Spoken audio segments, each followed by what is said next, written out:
نحمده ونصلي على رسوله الكريم أما بعد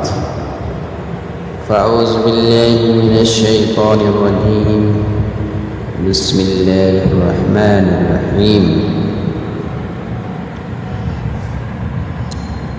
والذين تدعون من دونه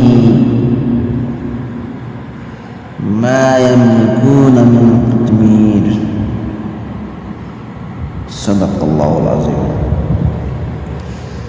سورہ فاطر۔ محترم سامعین و ناظرین اور چھوٹے بڑے بھائیوں، آج کی مجلس میں ہم سب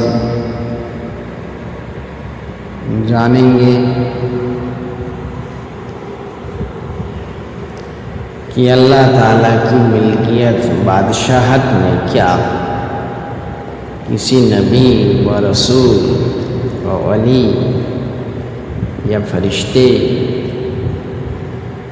کچھ بھی اختیار ہے۔ اس سلسلے میں پچھلی مجلس میں ہم لوگوں نے جانا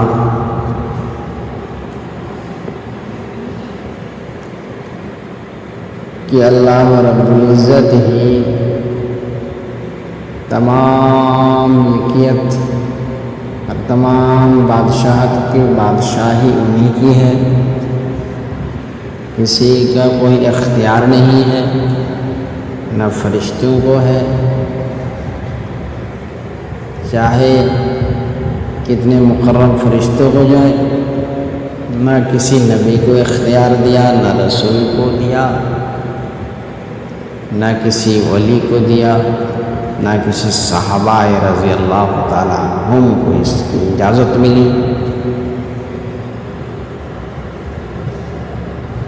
اس سلسلے میں ہم لوگوں نے اس مجلس میں یہ بات معلوم کی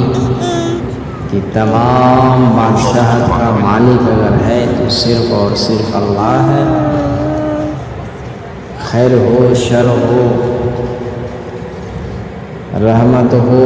زحمت ہو، تکلیف سے راحت دینا ہو، کسی کی صحت یاب دینا ہو، بیمار سے شفا دینا ہو، غریبی سے فقیری، فقیری سے غریبی کسی کو کرنے کا اگر اختیار ہے، طاقت ہے، تو صرف اور صرف اللہ رب العزت ہے۔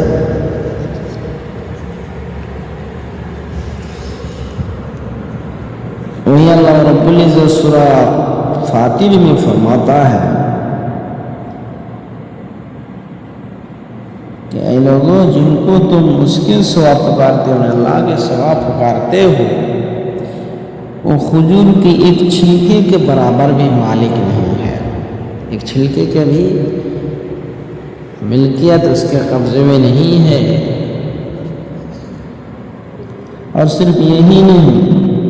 انہیں خود بھی اختیار حکومت نہیں ہے،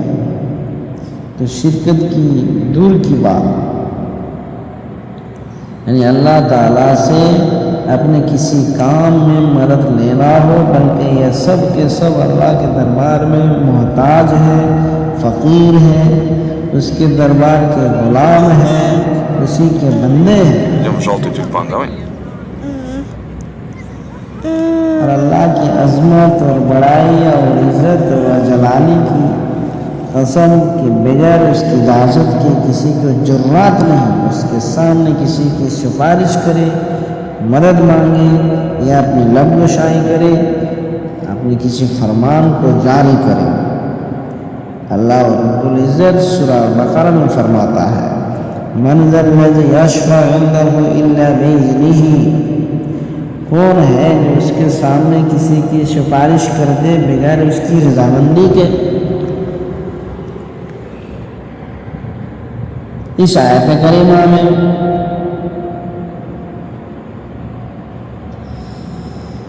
اللہ تعالیٰ نے آسمانوں اور زمینوں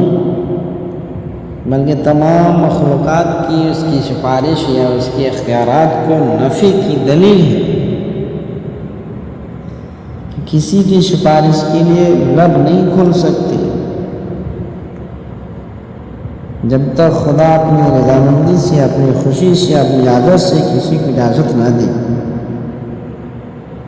دوسری آیت کریمہ میں اللہ رب العزت فرماتا ہے وَلَا يَشْفَعُونَ إِلَّا لِمَنِ ارْتَضَىٰ، وہ لوگ صرف اس کی سفارش کر سکتے ہیں جن کے لیے اللہ رب العزت رضامندی ہو۔ فرشتے تو خود ہی اس کے خوف سے تھر تھراتے ہیں، کانپتے ہیں، تو سفارش کرنا تو دور کی بات ہے۔ محترم سامعین و حاضرین،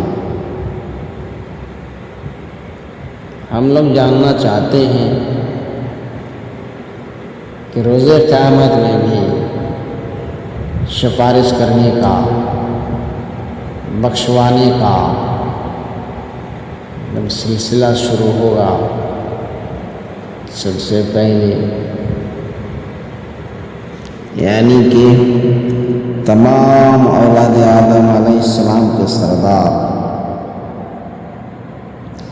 سب سے بڑے شفیع اور سفارشی کون ہوں گے؟ حضرت محمد صلی اللہ علیہ وسلم بھی جب قیامت کے دن مقام محمود میں شفاعت کے لیے تشریف لے جائیں گے تو اللہ رب العزت مخلوق کے فیصلے اور اس وقت کے متعلق آپ صلی اللہ علیہ وسلم فرماتے ہیں کہ اللہ رب العزت جب جلوہ افروز ہوں گے تو سب سے پہلے اللہ تعالیٰ کے سامنے میں سجدے میں گر پڑوں گا۔ اللہ کے نبی نے فرمایا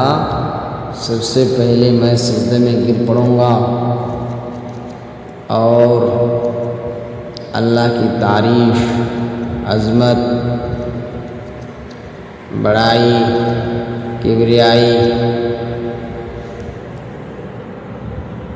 میں بیان کرتے رہوں گا، لیکن میں کون سا الفاظ میں اللہ کی بڑائی اور عظمت بیان کروں گا مجھے نہیں پتا۔ پھر مجھ سے کہا جائے گا اے محمد صلی اللہ علیہ وسلم اپنا سر اٹھائیے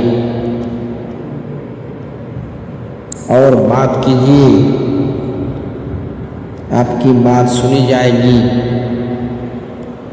مانگیے آپ کو دیا جائے گا۔ اس طرح کے سوال کیا جائے گا میرے محترم بزرگ دوستو، یعنی روز قیامت میں بھی محمد صلی اللہ علیہ وسلم کو اللہ کے اجازت کے بنا، اجازت کے بغیر کوئی لب نہیں کھول سکتا، کوئی نہیں بول سکتا۔ تو ہم اور آپ تھوڑا تحقیق کریں، تھوڑا سمجھیں کہ جس نبی کی